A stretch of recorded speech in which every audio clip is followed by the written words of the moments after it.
Alright. We got popcorn cooking. Today we're going to talk about our 5 favorite places we've been to as a couple.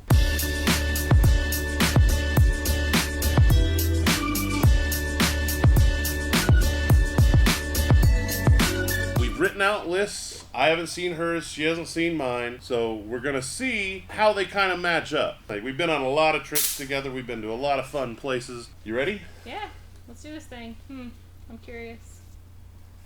I'm the pretty one. I believe we have the same number 5. We do. Actually, I think we have the same list, but different order, different things. Oh, wow, that is kind of cool. We have the same top 5. Get out of my head. I think she copied. Yeah. Reading over my shoulder, I'm the smart one, too. You Smart copied. and pretty. You're adorable, my darling. Hawaii, but like of our top 5, we both say Hawaii of all places. This is the bottom of the 5. Mine's because I had a lot of fun with your friends. When we were on the trip, she brought her best friend along, and we had a lot of fun. We were on a cruise ship. We kind of stopped in different places. I had a lot more fun getting drunk in the cold pool. Which is like a cold tub. It's like a hot tub but with cold water, which was what you needed in Hawaii. But you were drunk as a skunk the entire time. You mix your drinks pre-done in like the Pepsi bottles. So when you get on the cruise ships, go ahead and mix your Jack and Cokes up. They're never going to check bringing soda bottles on. Cold. We had a lot of fun hanging out on the boat. We got to watch the volcano. It was a great trip. Like, you kind of cruise down to the islands. You kind of go just down the south side. We went past Maui, stopped by there. Maui's beautiful. Like, what was your favorite thing you saw on that trip? I think getting that close to the volcano was probably my favorite thing, because I'd only ever seen the other side hiking around some Kilauea's park up there with the military camp and stuff. So I'd seen the top side of the volcano that's not active, and so seeing it from the boat perspective was pretty cool. I did. Like, we went past there at night. Yeah. So on the cruise ship, we actually sat out there at night, and you could actually watch the volcano dripping into the ocean, see the steam going off, and you'd see the lava down below the water coming up. So you'd see these lava tubes kind of like growing like little spaghetti noodles. It was real neat. Awesome. See, your number 4 is the Christmas Corvette. Yeah. Number 4. Number 4. It was ghetto fabulous. We took chalk paint to a car. What? On what planet do you think it'd be on the top of that list? Like on yours, my list, yours just is FYI, number 2. No. Number 2. No. I had that car was amazing. We traded up to that car. We started out a little kid's 4-wheeler, got into a bigger 4-wheeler, and then we got the Goldwing, and then we traded the Goldwing for a 48 Dodge Limousine, and then I traded it for 2 Vettes. Now, mind you, one of the Vettes was filled full of concrete. I think there was some infidelity there because we found a wedding ring inside that we sold for like $3,000 that actually paid to fix most of the car. Well, what I say fix, we just kind of put things back together, and we went really cheap because we didn't have a lot of money at the time. And this beautiful woman over here saved the top that the guy had hit with an axe and used old jeans and sewed it in. Yep, ghetto fabulous, and then Christmas threw up on it, which is why it was the Christmas Corvette. And instead of taking a car that we knew was good on the road in the middle of winter, to go to my parents' house in Missouri from Idaho, we took a rear-wheel drive Corvette that really had only driven locally, really not been tested on the road, all different parts, and then we put a big giant Christmas tree on the front, and then we had Santa getting run over in the back. Everybody was sticking their thumbs up and laughing and waving at us, and I had created a playlist for us to listen to cool music along the way. That's why it was my number 2. He's getting a kick out of it while everybody's like, yeah, waving all like happy-go-lucky. I'm sitting here going there making fun of this. It's so fun. Like, what am I doing here? Yeah, that was totally you different. could not get more white trash in that Corvette. 100%. That was straight up white trash Corvette, and then had the chalk paint on top, which made it even more white trash. It was a lot of fun just hanging out with you and stuff. Like, that was our first real like road trip, so that's why it made the top 5. We had other road trips, but that one meant more to me because it was done low budget, low buck. Everything about it was just, we crammed everything we could, and this is a convertible Corvette, so we crammed everything we could behind us, which was about that much space. That's it. You get one bag. In winter, so where do the coats go in a C4 Corvette? In the questionable heating in the car, because the top is sewed together by me. Yeah, it was special. Yeah, it was fun. It was an adventure. I loved it. That's why it's my number 2. I think your list is extremely interesting. All right, yours is 2. Your number 3 is Paris. Yep. That's your number one. It is my number one. It was a bucket list item. I always wanted to go Christmas in Paris to see the Eiffel Tower. This epic woman knows I don't like to plan a trip because it's more fun on the wing, on the wind, just going there, picking out where you're going to stay, figuring it out as you're there. It's just more enjoyable just living and doing, not going, well, I'm going to be here and then I got to go there. That's no fun. So this is her first time ever doing that on one of our vacations. Yep, we definitely did the fly by the seat of your pants type stuff, but I'm like, so when I go to a place like Paris, I want to go bougie. I want the nice places to go, so we did. We did Airbnbs that were nice. He would have ate bologna sandwiches had it not been for me, or yeah, so we ate nice food and nice places and off the beaten path type things, like cafes and things. That one hotel is my favorite. It was outside of a bunch of other buildings. Literally, these buildings made a triangle shape, and somebody went, we should put a hotel there. So you got to walk through one of the buildings to go stay in this corner of where two concrete buildings kind of go together. And then the tub had a shower head, but the shower head didn't aim at the tub. So like when you took a shower, you had to like angle the water at you with your hand and like splash yourself. It was really fun. You could tell somebody actually thought about those still. Oh, it was real cool. It was so kitchen. Yes.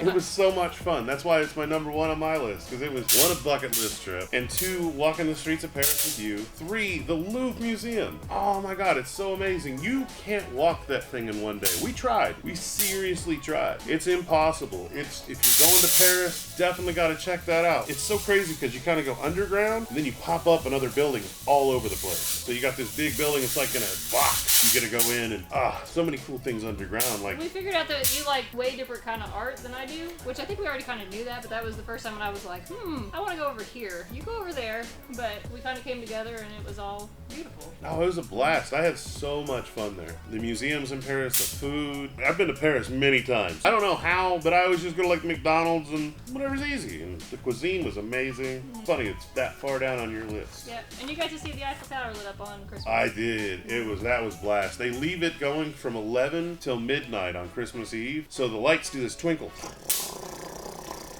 And it's just freaking epic, like getting to watch it. And normally it only does it for a minute, but during Christmas Eve, they do it for a whole hour.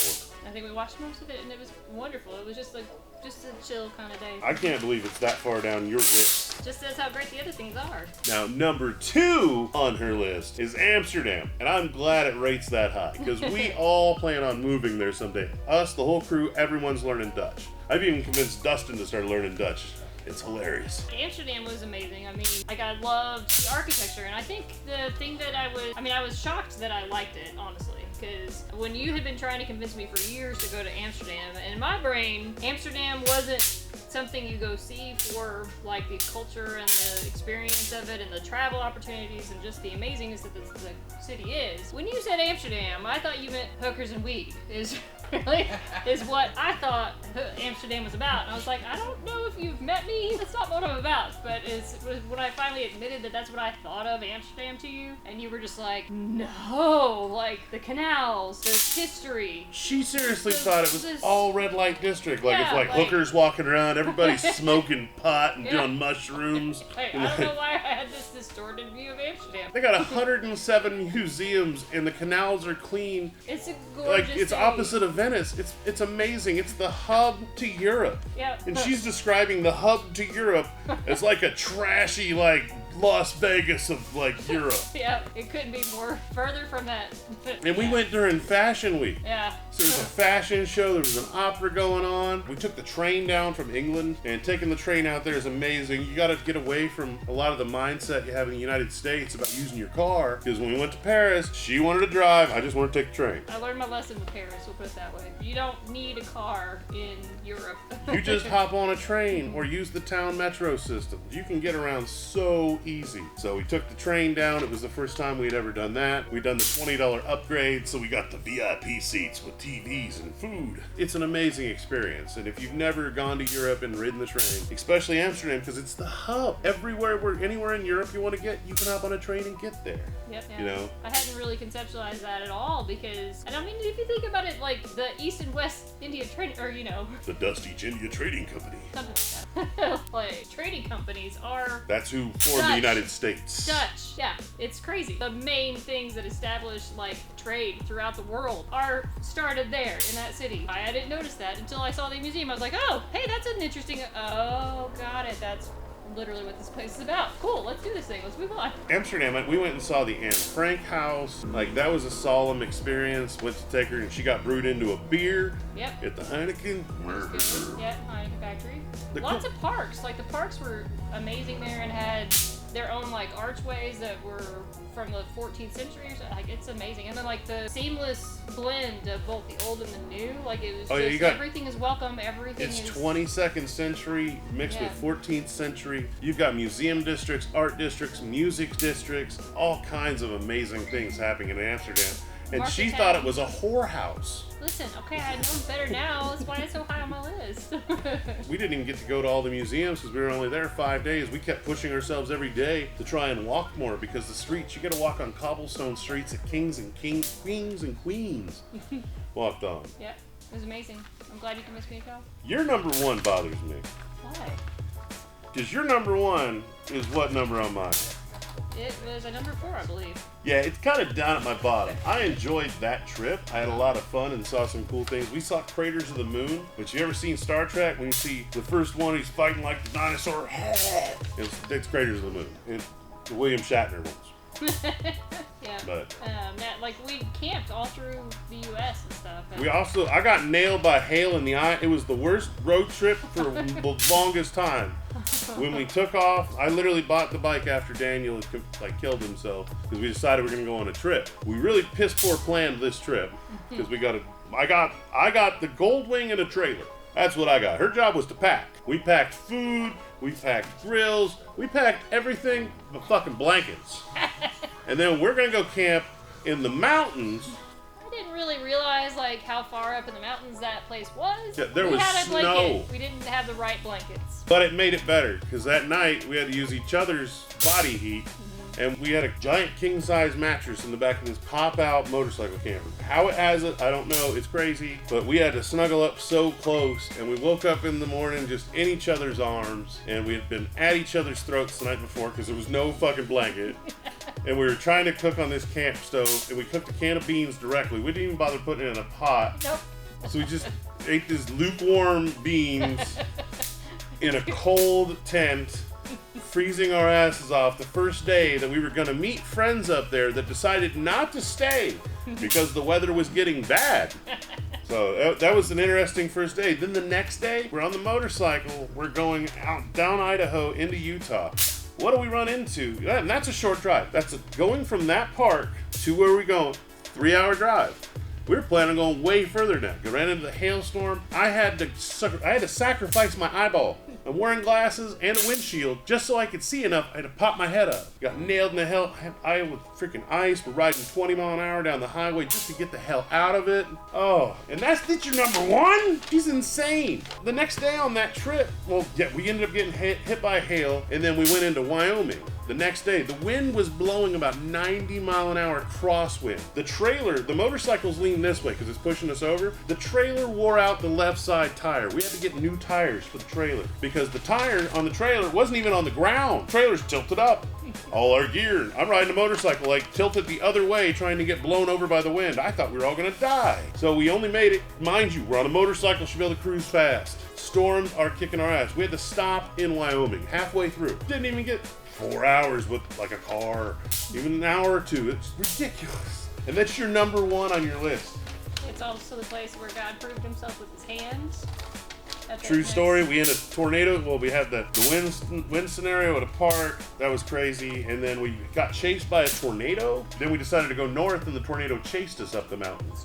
Well, not the mountain, but through the hills of, I think it was Iowa. Yeah, it was Iowa. Tornado, chasing us on the highway. I looked to the right, because I think you tapped me. So that's the best part about Goldwing. I could turn off the intercom system. So I wouldn't have to hear her. We could both listen to music. Yeah. She had no clue. That's why it's on my top 5. I got to hang out with my lady, cruise down the road, listen to good tunes, and she'd have to tap me to tell me stuff. She'd tap me, and I'd turn the intercom on, so then I'd start listening to her, She was tapping me, and I was like, yeah, one sec, good song, And then she starts tapping harder. What in the hell is she doing? And I don't know, and then she's like, come on! I'm like, turn it up. She's like, tornado! Oh shit! It's like 150 yards off the highway. I knew it was windy, but didn't know it was that windy. So we decided to take an exit. We're a little ahead of the tornado, and we decided we're gonna go north. We'll drive away from it. Guess what crosses the interstate? A fucking tornado! We're running down dirt roads or not dirt roads, but the potholes in Iowa are like fucking big enough to swallow a motorcycle, so we're catty-wamping through that shit, finally think we're out of the storm, go stay at that hotel, and they were like, oh, we're in a tornado warning watch. Yeah, we know, it's down the fucking highway. And they reopened they weren't gonna cook any food that night. Remember, they opened up the food thing for us and cooked for us, because they could see we were miserable. And that's your number one? It's also the closest we've ever been, I think. Like, we had to, like, band together to survive that trip. That was very much the survival trip, so I do see it from that point. Yeah, so it's like, while everything else was, like, the awesome places to go and see, that trip was completely about us and learning our own weaknesses and our own, like, what makes each other tick. So what you're telling all these people out there, is to get your worst vehicles. And I want you to make the worst plan for a trip. And what you need to do is not have any money, get a bunch of Spam and a camp stove, and just drive. You'll bond with your husband, wife, girlfriend, boyfriend. You'll either kill each other, or you'll be the closest you've ever been by the end of it. You will definitely test your relationship. Yep. It will be different. But I feel like I do nothing will be the same ever again. You know? Oh, it was amazing because we figured out we both love travel. No matter if we're miserable, good, bad, it was a blast. 100%. Yeah. So let's leave you on that note. We'll check you next time. Thanks for watching, and we love you. Please hit like and subscribe. We'd love that. Bye. Bye.